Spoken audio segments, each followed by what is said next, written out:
Let me show you what you can do in order to try to solve your issues with your Bluetooth device not connecting to your OPPO Find X9. So first we're gonna open settings and choose Bluetooth over here.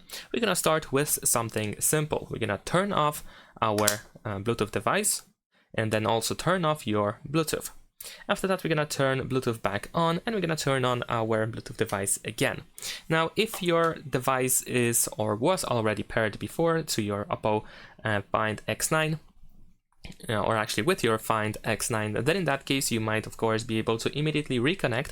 However, if you have issues with that, if the phone doesn't want to reconnect to your wireless device, then in that case we can go to settings of the paired device and then we can just unpair the device completely. Now in that case you might need to turn off and turn back on your Bluetooth device. There we go. And if possible, put the Bluetooth device into the pairing mode. Usually there is like a button that allows you to put your device into the pairing mode.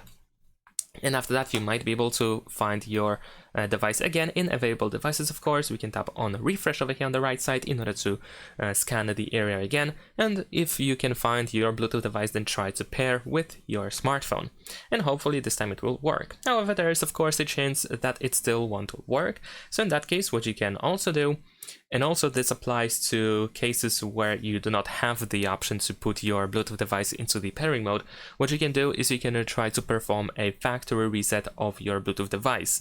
Now, unfortunately, I cannot really show you how to do that in your case because every Bluetooth device has usually its own way to hard reset the device. So you just have to find the manual, for example, and try to find all the steps needed. And if you do the hard reset of the device, of the Bluetooth device, of course, then in that case you want to once again turn off and turn back on your Bluetooth device and try to pair one more time. And last but not least, what you can also do is we can go back to settings, then over here choose system and update, and then you want to choose the backup and reset option. Then we're gonna go to reset phone, and over here we have reset network, and Bluetooth settings. And unfortunately we cannot separate these things, so if you decide to reset these settings, then you will reset Wi-Fi, Bluetooth and mobile network settings, all three at once. So keep in mind that after resetting you have to reconnect to your Wi-Fi networks. You might also want to check your mobile network settings as well in order to see if there are no changes done. That could be crucial for you. And of course Bluetooth devices will be erased as well, so you will have to reconnect all Bluetooth devices again. But of course once we do that, we want to go back to Bluetooth settings and then try to pair your Bluetooth device again. And hopefully this time it will work just fine. Thanks for watching, leave a like and subscribe.